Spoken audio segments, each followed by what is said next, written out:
el aumento de ese tamaño significa que hay una lesión periodontal activa o ya no activa. O sea, ¿qué quiere decir? Activa, que tiene la enfermedad presente, o que de repente tuvo la enfermedad y que ya está sano, pero ya perdió el hueso. Ese es un indicativo. Y hay que tener mucho cuidado, porque significa que si tuvo enfermedad periodontal hay que preguntar, ahí viene la anamnesis. ¿Por qué es importante la anamnesis? Porque hay muchos pacientes que son propensos a la enfermedad periodontal por la diabetes, enfermedades renales y otras personas que son pastillas por corazón que causa eso, y otras por mal higiene. Todo eso también hay que averiguar. Entonces, si le van a hacer un procedimiento de implantología, ejemplo, tienen que saber todos esos diagnósticos para que no haya un fracaso. Si es diabético, si le van a hacer implante, tienen que ser sus niveles de azúcar cero, la boca sana. Que realmente en enfermedades renales no se puede, está contraindicado un implante. Que tienen problemas renales que le hacen diálisis. Y en cuanto, por ejemplo, a personas que son de mala higiene, también está contraindicado, porque esos hábitos son difíciles de quitar. Generalmente el paciente nuevamente regresa con su mismo proceso de infección.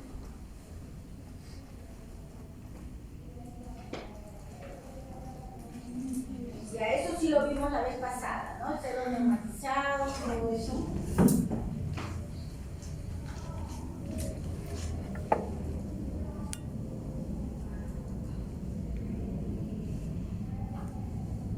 Y luego vamos a tener que observar la definición. ¿En qué condiciones? Ahí es donde ustedes me tienen que describir cada pieza de detalle.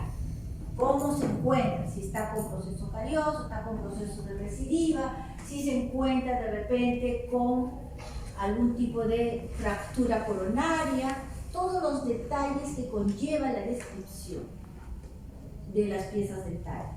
Después de hacer el análisis óseo y todas las estructuras que rodean, recién nos enfocamos en evaluar bien. Eso es un análisis completo, ¿no? Completo. Si vamos a evaluar una tercera molar inferior, hay que evaluar su proximidad al nervio dental. Es muy importante, porque de eso depende tu plan de tratamiento para la cirugía. Porque si hay una raíz que tiene compromiso o se ve la panorámica que está cerca a la pared superior o la cortical superior del dentario inferior, entonces tienes que tomar una tomografía para deslindar eso. Porque de repente la sobreproyección de la panorámica hace que las dos estructuras estén, pero en la tomografía de repente hay una separación todavía, ¿no? Pero para eso necesitas otro examen. Entonces es muy importante. Si no tienen tomografía, ¿cómo hacen esa descripción? ¿Cómo hacen ¿Cómo pueden hacerse despistar si está o no está cerca del dental inferior? Tanto miran la puerta que sé que traían el almuerzo.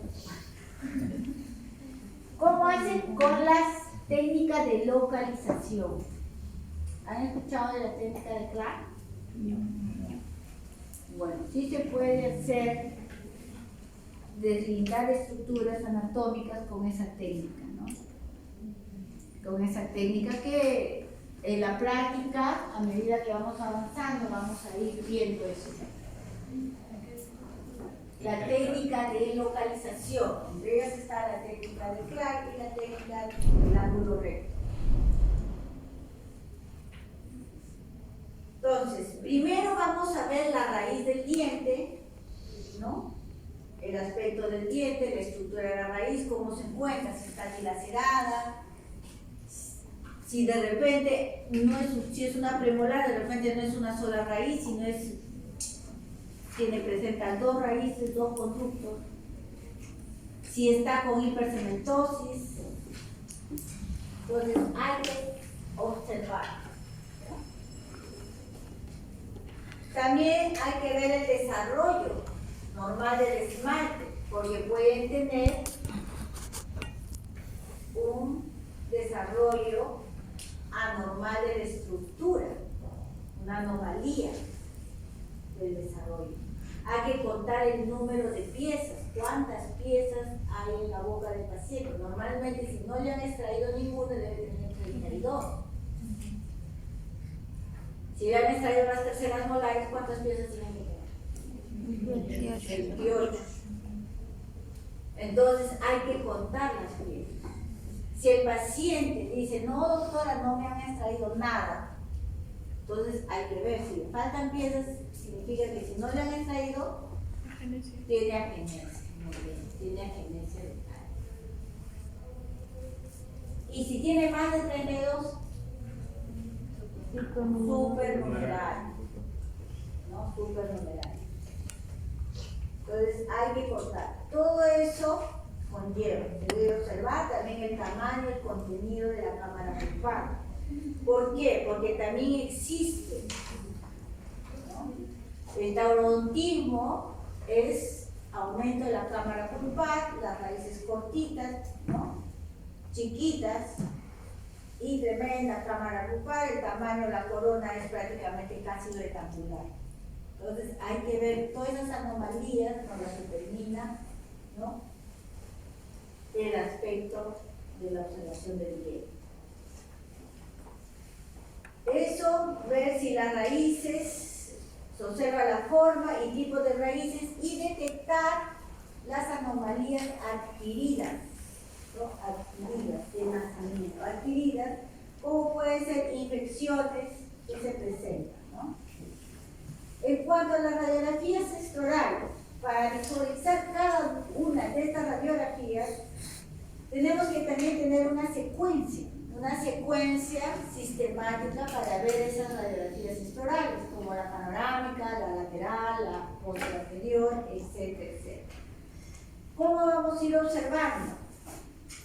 ¿No? Para eso tenemos ciertos objetivos de interpretación, que es identificar la presencia o ausencia de la enfermedad, proveer de la información sobre la naturaleza y extensión de la enfermedad, facilitar información para el diagnóstico diferencial.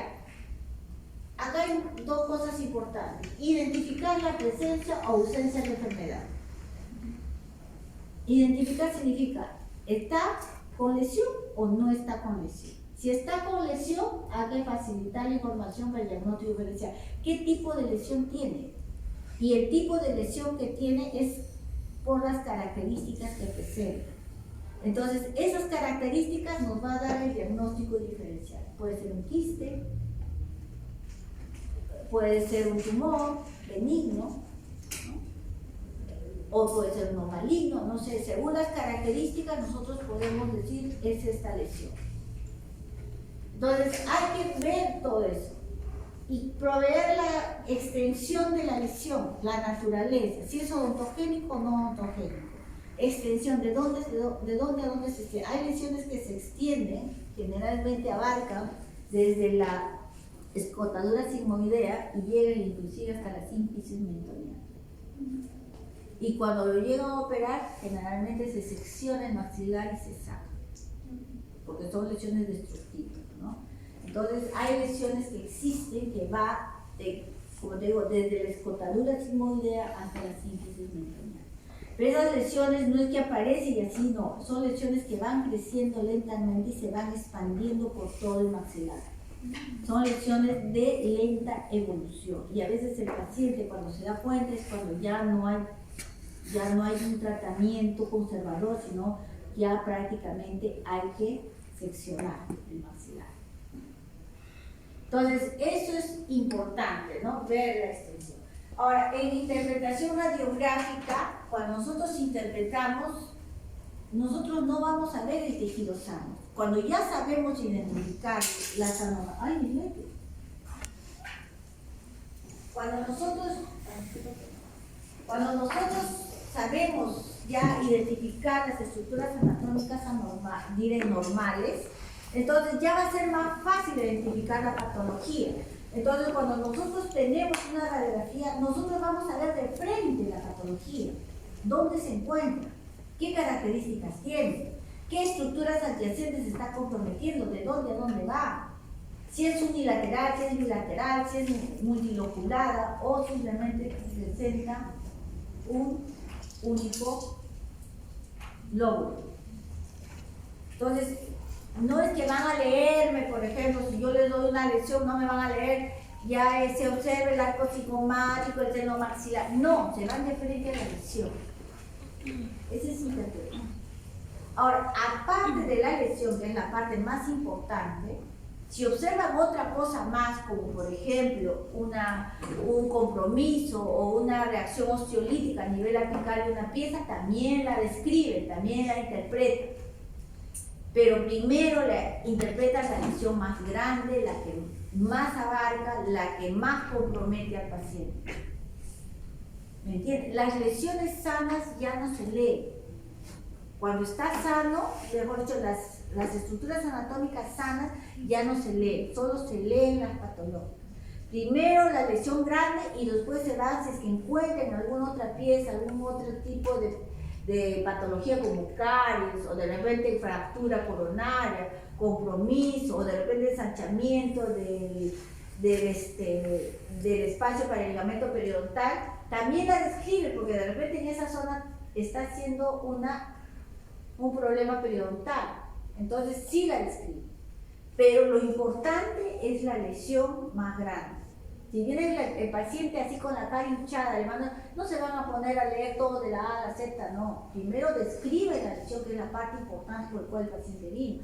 Y ya después se enfocan a todo lo demás y le dicen al paciente, esto primero hay que sacar, hay que hacer una cirugía. Y después hay que tratar toda la boca porque esto está mal, esto está mal, esto está mal, esto está mal.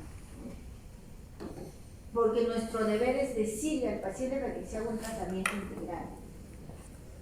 ¿Me entienden? Un tratamiento integral. ¿Alguna pregunta?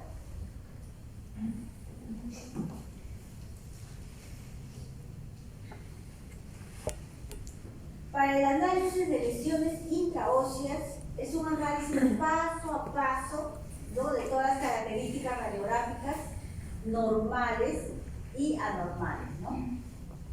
Y la interpretación radiológica basada en estos hallazgos. O sea, en una interpretación radiográfica de las lesiones intraóseas significa que está escondido, está dentro del hueso. Es lo que nosotros vamos a observar las lesiones que están produciendo anormalidad en toda la estructura ósea, tanto del maxilar superior o del maxilar inferior. ¿Qué estructuras anatómicas están comprometiéndose? ¿No? De todo lo que hemos visto en estos hallazgos. Se identifica una lesión intraósea con el análisis que debe realizarse en 5 fases siguientes: localizar la anomalía, evaluar la periferia y la forma de la lesión. Localizar la anomalía significa dónde se encuentra el maxilar superior, el maxilar inferior, lado derecho o lado izquierdo, ¿no? Eso sí, evaluar la periferia y la forma es evaluar su periferia. Es redondeada, es corticalizada, bien definida o mal definida, tiene bordes irregulares, y forma redondeada, ovalada, ¿no? Eso es lo que nosotros debemos identificar, la forma y la periferia de la lesión. Analizar la estructura interna, que es radiolúcida, radiopaca, mixta. Radiolúcida es negro, con un borde corticalizado. Radiopaca, la lesión es blanca, ¿no? Blanca. Y mixta es radiolúcida con calcificaciones dentro de esa cavidad. Cuando uno hace una cirugía, el cirujano saca la bolsa, se produce el epitelio y dentro encuentra líquido y sobre eso cosas sólidas calcificadas.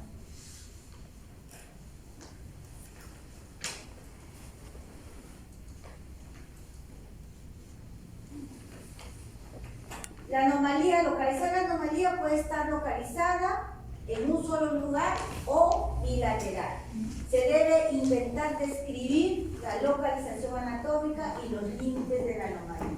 ¿Cómo intentamos localizar? Por ejemplo, si se encuentra en el maxilar inferior a nivel de la pieza 1, a nivel de la pieza 4.6, 4.7 y 4.8, ¿cómo lo leerías?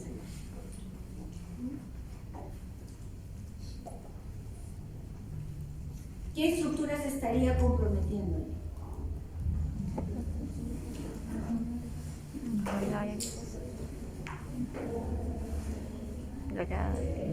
Primero tendría que ser una lesión patológica localizada en el maxilar inferior, lado derecho. La lesión está en el lado derecho. Si tú me dices eso, ya mi mente automáticamente se va en el lado derecho. No necesito ver la radiografía porque tú me lo estás diciendo que está localizado en el maxilar inferior, lado derecho. ¿Cuáles serían los límites? Si está entre las 4.6, 4.7 y 4.8.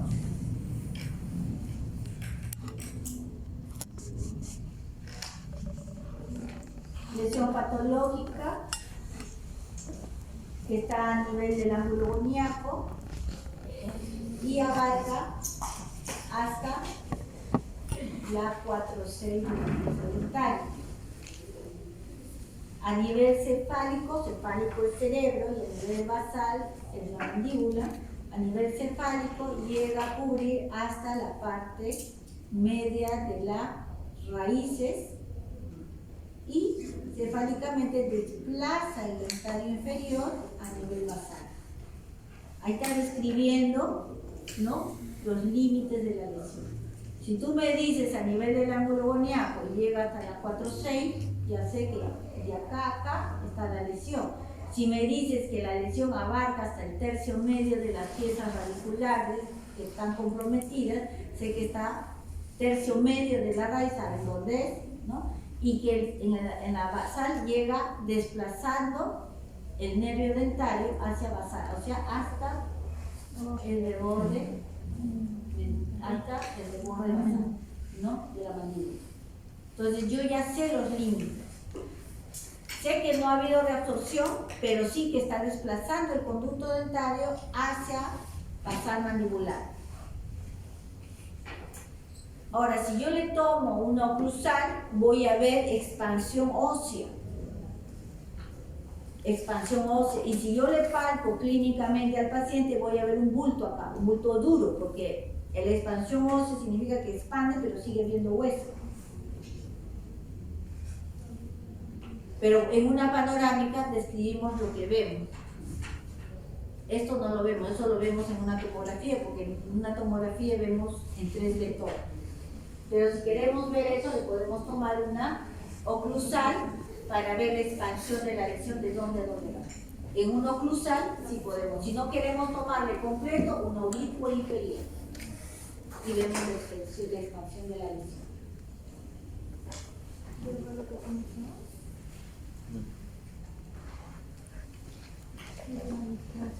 Determinadas lesiones tienden a localizarse en zonas específicas. Por ejemplo, el queratoquiste, su ubicación más frecuente es en el maxilar inferior, ¿no?, en el maxilar inferior a nivel posterior. ¿Se dan cuenta? Una osteomelitis se ubica también más en el maxilar, raramente en el maxilar superior. Más en el maxilar inferior se produce una osteomelitis que en el maxilar superior. El maxilar superior es raro encontrar una osteomelitis. Acá vemos, por ejemplo, una lesión, ¿ves? Bicorticada, redondeada, pero miren hasta dónde llega. Si yo paso el cursor, yo estoy dibujando la lesión. Lo estoy dibujando. Esta es una tomografía, ¿no? Acá vemos fractura, ¿ve? La fractura patológica a nivel del ángulo mandibular. Esto es una osteomelitis. Recuerden que es una infección. Una infección como la osteomielitis o una lesión maligna, no hay bordes. Yo ahí no puedo decirte dónde empieza ni dónde termina la lesión. No puedo decir dónde empieza.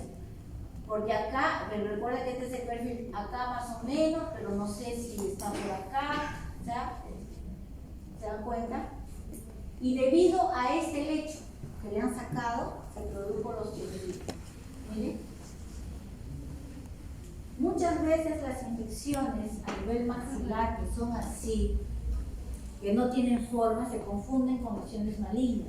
O sea, muchas veces diagnostican este tipo de lesión cuando no han investigado, no han averiguado el por qué se ha producido, piensan que es un cáncer. Y no es así. Porque si nosotros vemos la historia, se ha originado por esta extracción del embrión.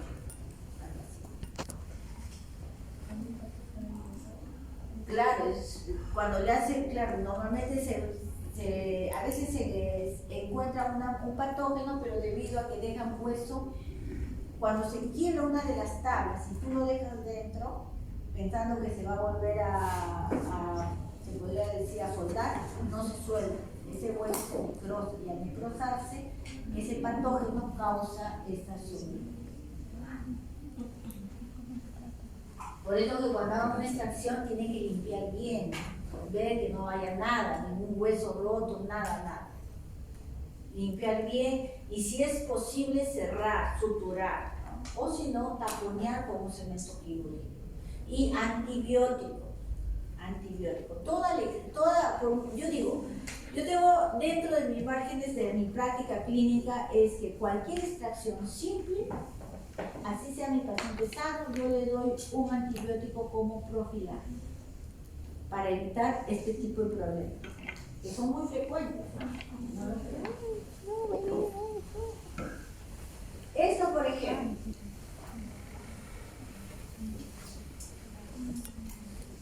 esta es una lesión a nivel del ápice, ¿se dan cuenta? A nivel del ápice de los sectores inferiores, de los incisivos inferiores.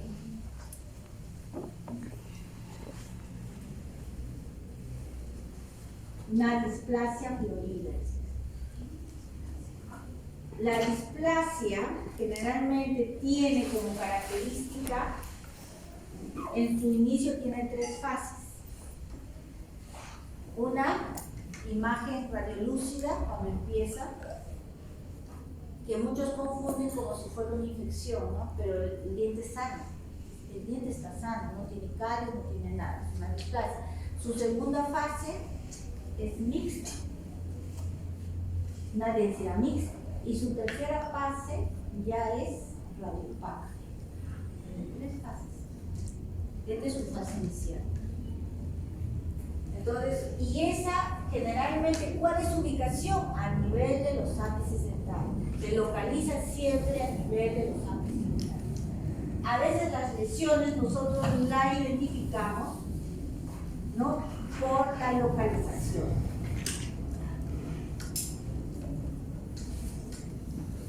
Evaluar la periferia y la corva. Se estudia la periferia de la lesión si se encuentra bien o mal definida.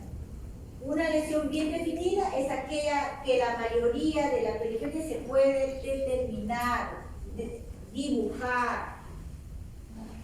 Es una que tú puedes poner un lápiz y decir, ya, y dibujas toda la corticalización de la lesión. Una lesión bien definida. Estos 2 tipos de periferia o bordes pueden dividirse en 2 subcategorías, bien definido o mal definido. Bordes bien definidos es aquel que presenta un margen corticalizado de una línea delgada y radiopaca bastante uniforme de hueso reactivo. El hueso reactivo se forma como defensa a una agresión patógena, infecciosa, ¿no? ¿De qué tipo de origen? No sabemos, pero puede formar. Por ejemplo, un quiste radicular que forma una infección. ese quiste tiene su cortical, delgada, finita, y tú lo puedes dibujar, ¿no? Esa es una línea corticalizada, de forma redondeada, ¿no?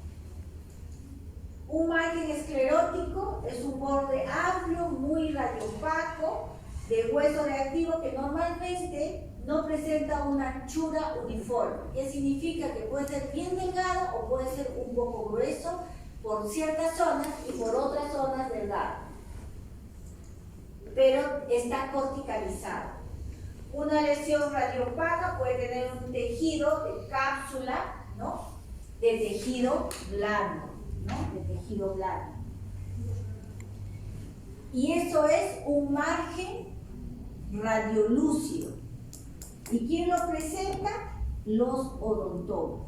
¿Por qué? Porque la lesión del odontoma es radiopaco, pero su margen que lo rodea es bastante definido, que es radiolúcido. Un borde mordido, es un borde mordido, así se llama, que presenta un límite agudo en el que no se observa una reacción ósea. O sea, no hay una reacción, no hay una corticalización de hueso reactivo. Solamente se ve el hueso como si fuera un corte, y si ustedes cortan una radiografía con un perforador, esa forma que forma, cuando tú perforas esa radiografía, esa forma tiene este borde mordido. ¿Y qué patología lo presenta? El mieloma múltiple. Es una lesión que se presenta, ¿no? El mieloma múltiple. ¿Qué características tiene? El mieloma múltiple generalmente es generalizado. ¿Cómo lo detectas? Con una, si tú encuentras, por ejemplo, acá un borde mordido en el maxilar, es muy probable que lo tenga en la cabeza, lo tenga en los huesos largos y lo tenga en otras partes del cuerpo. Es un mieloma, es un tipo de tumor.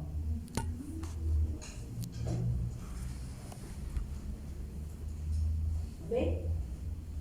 Miren la corticalización. No está definida, esta está gruesa, acá está más delgada y acá está más fina, pero bien corticalizada, es un borde bien definido.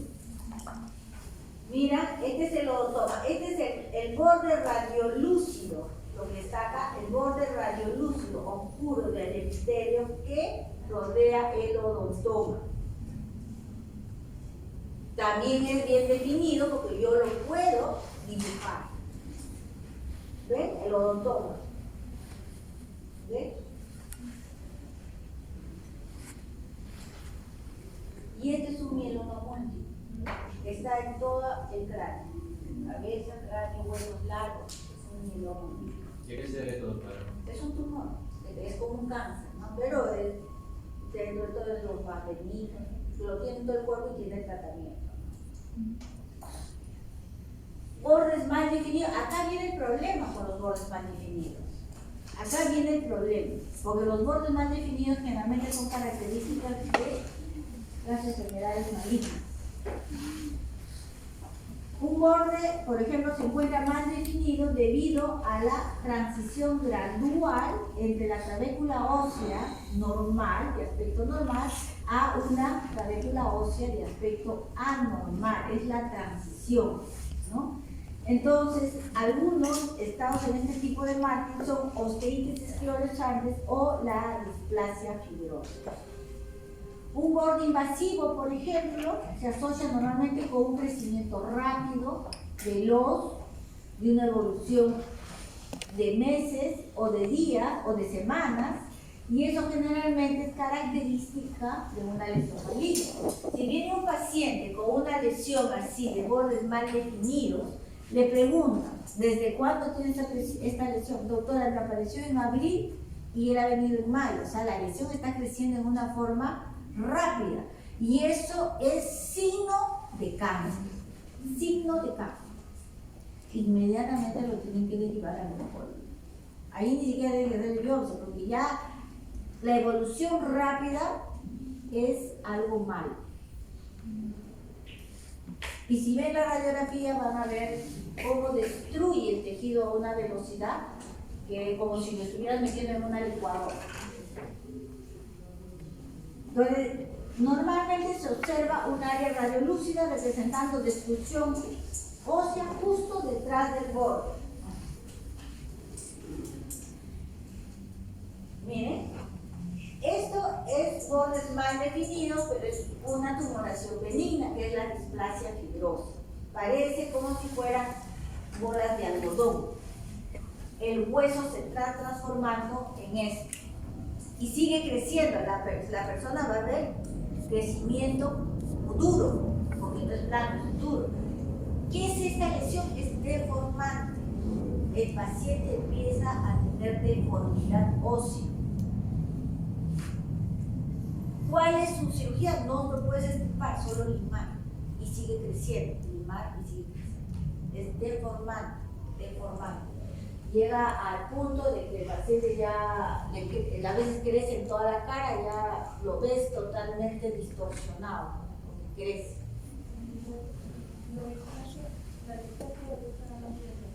No tiene. Sí, se puede tratar con cirugía, pero solamente que corta, el lima, ¿no? No lo puede sacar. Esta es una lesión maligna. Mira cómo destruye como si fuera una licuadora. Generalmente deja las piezas dentarias sin sostén, flotando. A eso se le llama dientes fantasmas o dientes flotantes. ¿Ves? No tiene ya sostén óseo, no hay corticalización, ¿ves? No hay reacción del hueso. ¿Ves? No hay. Es como si estuviera en una licuadora. Ay, ¿ves? Como si estuviera en una licuadora. O sea, se destruye de tal manera que no hay hueso, no hay nada. Ese diente lo sacas hasta con tu mano. Pero inclusive sacar, no lo puedes sacar, es riesgoso porque sangra, es bien vascularizado. Entonces cuando ustedes ven ese tipo de lesión, simplemente derivarlo a oncología para que le hagan una evaluación y es muy probable que le seccionen la masita, porque eso es lo que pasa con el cáncer. Forma. La lesión puede tener una determinada forma o puede ser irregular, ¿no? Una forma circular o llena de líquido similar a un globo inflado es característico de un quiste, como si fuera un globo inflado. Una forma festoneada en forma de concha en una serie de arcos continuos o semicírculos es característica de un tumor, ¿no? Característica de un tumor. Miren, esto es un quiste en forma de globo, ¿ven? Más definido, corticalizado, totalmente corticalizado, ¿no? Esto se observa generalmente, este tipo de tumores así festoneados, no como globo, porque estos son característicos del quiste dentígero, ¿no? Incluso del quiste radicular, del quiste ovoide, ¿no? Miren, este es un queratoquiste. Quistioso simple o algunos otros quistes o tumores, ¿no? Analizar la estructura interna. El aspecto interno de una lesión se clasifica en una de las tres categorías: radiolúcido, radiopaco y la mezcla de ambos, el radiolúcido y el radiopaco, como les dije, ¿no? Que se llama densidad mixta. Esa terminología no se debe olvidar, por favor.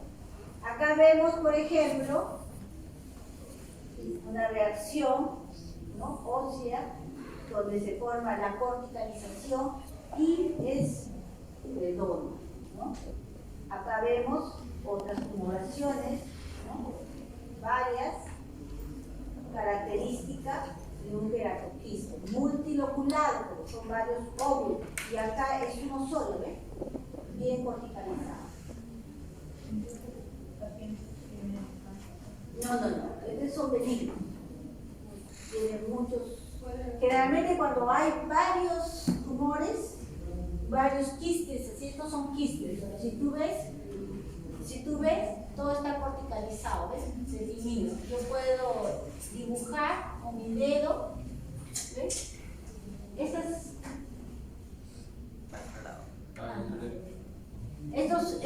Es que cuando ven así varias lesiones juntas, ya tienen que saber que puede ser un síndrome asociado. El síndrome generalmente trae como asociación este tipo de tumores quísticos. Uno de los síndromes es el Gorlin-Boss, ¿no? Gorlin-Boss. Es un síndrome que trae ese tipo de tumores asociados. Gorlin-Boss. Ahorita yo les voy a pasar. Esto de acá, ¿qué lo ven?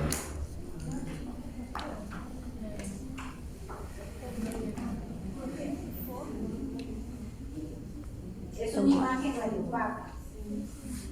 Pues miren, acá estamos viendo estructura interna. Esto es mixto, ¿se dan cuenta? Densidad mixta, fondo radiolúcido y calcificaciones. Esto es imagen radiopaca y esto es radiolúcido. Son imágenes radiolúcidas. Analizar los efectos de la lesión que causa a las estructuras adyacentes. Eso es lo más importante, porque no, o sea, muy aparte de la lesión, hay que ver qué cosa hace estas lesiones con las estructuras anatómicas que se encuentran a su costado, a su alrededor. ¿Qué es lo que les produce? Entonces tenemos que evaluar y saber qué estructuras adyacentes son las más perjudicadas cuando se presentan este tipo de lesión. Los efectos de la lesión pueden ser efectos en los dientes, han visto que los desplaza, ¿no? Destruye todo el soporte óseo. Se ve lesiones con crecimiento lento que van ocupando espacios, desplazando dientes en su lugar de origen, las lesiones con su epicentro por encima de la corona del diente y también, aparte de tener este tipo de crecimiento, y también presentan destrucción de los tejidos que están alrededor. El diente puede ser desplazado basalmente o cefálicamente. Por ejemplo, si yo tengo un quiste dentígeno a nivel posterior y ese quiste ha crecido, puede desplazar la tercera molar, desplazarla hasta la apófisis coronoide.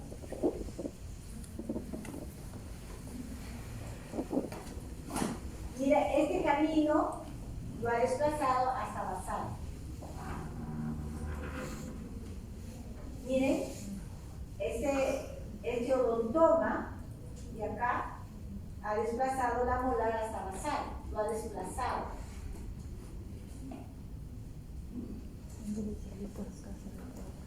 Ahora, hay que evaluar el ensanchamiento del espacio periodontal. Puede verse en distintas clases de anomalías. Es muy importante observar este tipo de ensanchamiento, porque si es uniforme o irregular, y si la lámina dura aún se encuentra presente, por lo general puede ser un movimiento traumático como los de ortodoncia. Los que presentan ortodoncia tienen este tipo de ensanchamiento.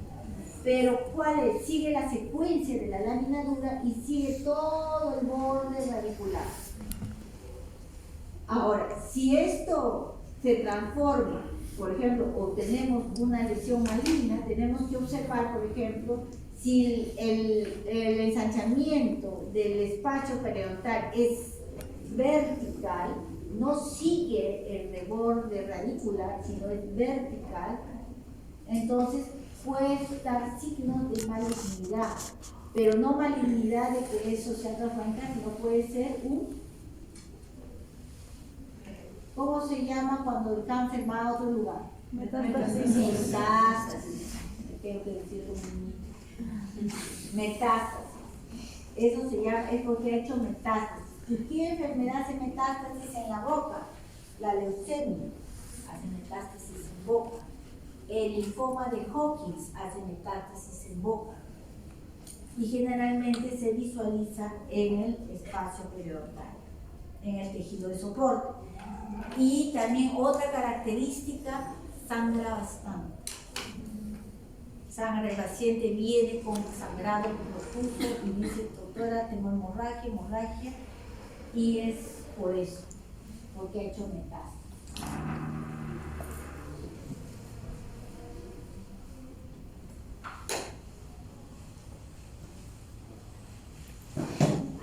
Entonces sabemos que las lesiones malignas pueden hacer metástasis en los tejidos de soporte. Metástasis. Como la leucemia, el linfoma de Hodgkin. Densidad ósea adyacente y patrón trabecular. Miren esta radiografía.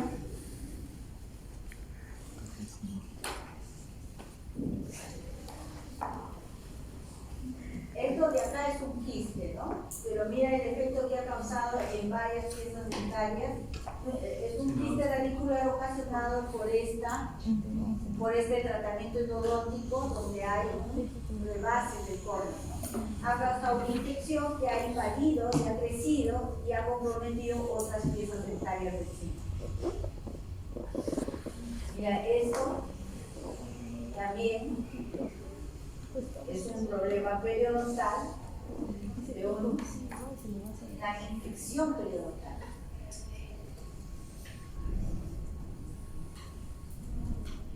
Densidad ósea adyacente y patrón trabecular. La presencia de hueso reactivo en la periferia de la lesión. Generalmente cuando la lesión va creciendo va formando hueso reactivo porque la zona donde está dirigiéndose el crecimiento se defiende.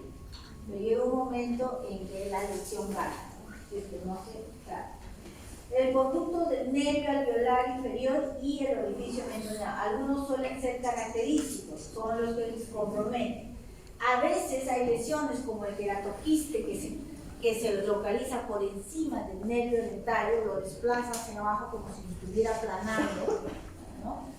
Y en este caso, esto de acá se localiza dentro del conducto dental. Miren, dentro del conducto que lo ha ensanchado. Se ve la cortical del conducto acá y la cortical superior. Y eso puede deberse a dos, a un tumor neural o a un tumor de lo que se llama neural o linfoma, ¿no? Un linfoma. Entonces, eso es una lesión que puede ser de un linfoma, o neural o vascular.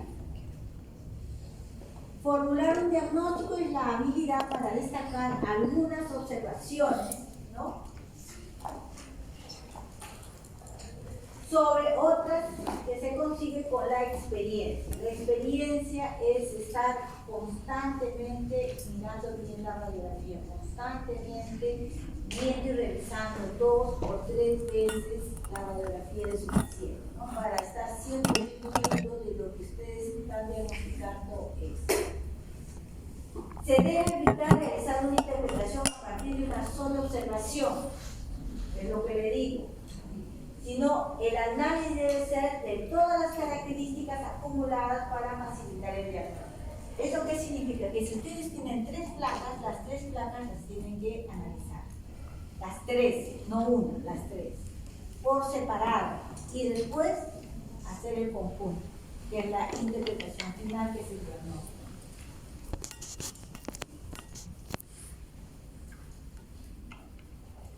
Hay dos, como se dice, para poder diferenciar, normal versus anormal, del desarrollo versus adquirido. Del desarrollo es odontogénico, que se produce de la lámina, ¿no?,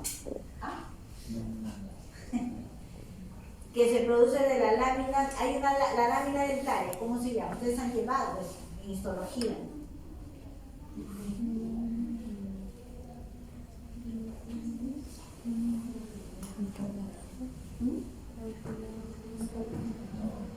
De donde nacen los dientes. Ferum, de la lámina dentaria. Se produce de esa lámina, se producen los tumores y las lesiones odontogénicas.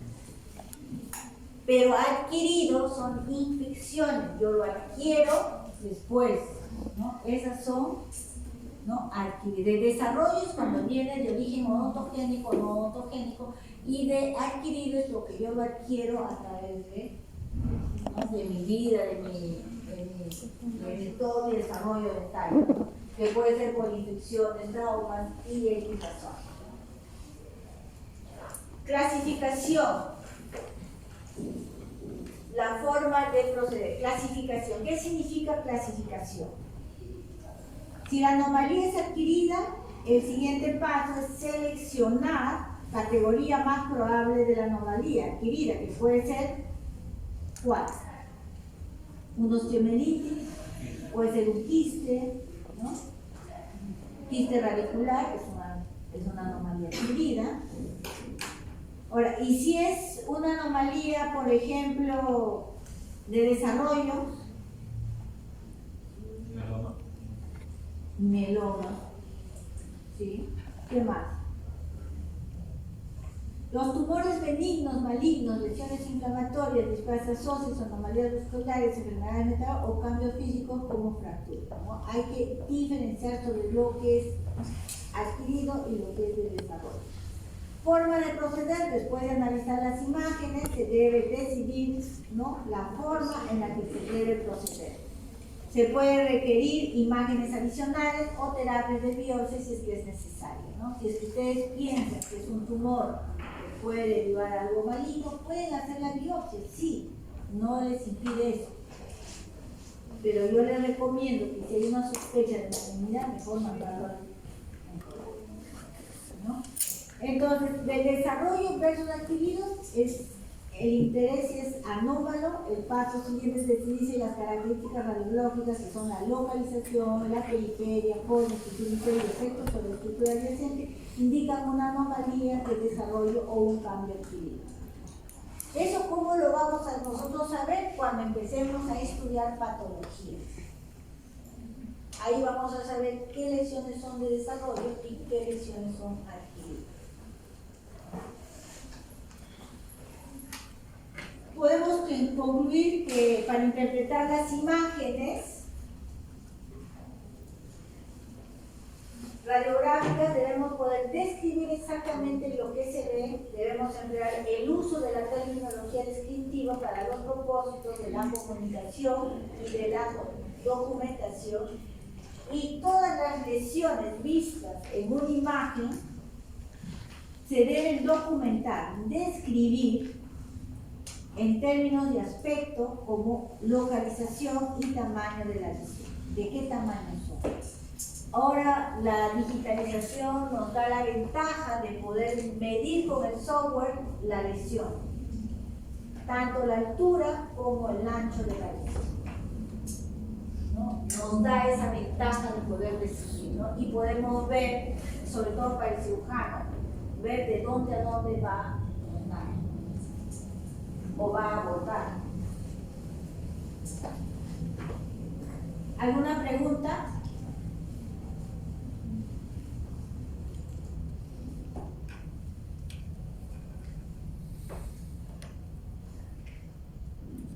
Albert Einstein dijo, hay dos cosas que son infinitas.